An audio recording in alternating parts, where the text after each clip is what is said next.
Understanding what the fifth dimension is won't give you the ability to disappear here and appear elsewhere,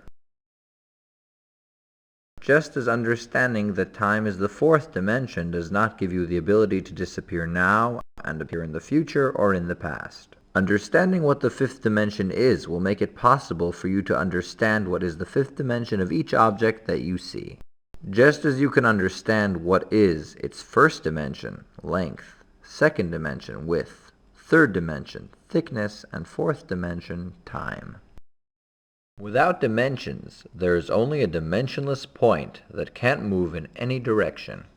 Let's add a dimension. Now it is possible to multiply that point many times, allowing for the possibility to create a one-dimensional line. Adding a dimension multiplies the places where that point can be. Let's add another dimension, perpendicular to the first one. The second dimension multiplies the places where the first dimension can be. The third dimension will be perpendicular to the two first dimensions. It multiplies the places where the two first dimensions can be. Now, it's easy to understand why time is the fourth dimension, since it multiplies the three first dimensions to t1, t2, t3, and so on. Every object is made of atoms. Between the atoms is empty space. An atom is made of a tiny nucleus surrounded by electrons. Most of the atom's area is empty, so matter is mostly empty and not solid as we are used to think of. Every such particle is like a long-term memory cell. When light hits a point on the object, it is reflected and it forms a line that everywhere on it you can see that point. Every point on that line is like a short-term memory cell. The point on the object is multiplied to every place on the reflected line. In that way, the whole object is multiplied to that reflected line. Since that line multiplies the four first dimensions of the object, that line is the fifth dimension of that object. The first dimension of that object is length. The second dimension of that object is width. The third dimension of that object is thickness. The fourth dimension of that object is time.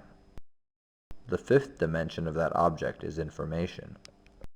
In case that we refer to that object as to one solid object, it doesn't matter that the light is reflected to the fifth dimension only from one, two, or mostly from three sides of the object, since it is one solid object. If we refer to the object as an object that has a front, rear, sides, and interior, we have to divide it into many little objects, each with its own different size on each of the 5 dimensions of space, time, and information. These 5 dimensions are independent by size and direction. Turning the object will change the direction of the first and the second dimensions, but it won't change the direction of the 5th dimension. This is true for each object in your sight.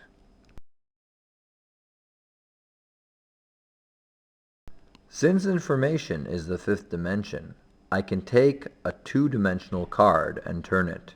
To turn a 2-dimensional card in that way is possible only by using a higher dimension than 2.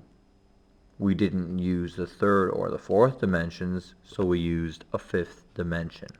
We can use the 5th dimension to turn in the same way also a 3-dimensional object, although moving its atoms from side to side might take some time.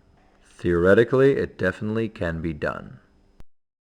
Since information is the 5th dimension, we can also use it to see the past, just as we see in these pictures. It is possible to see the past only by using a higher dimension than the 4th dimension, time. The objects in these pictures are on the same information dimension as the pixels that are seen on your computer screen.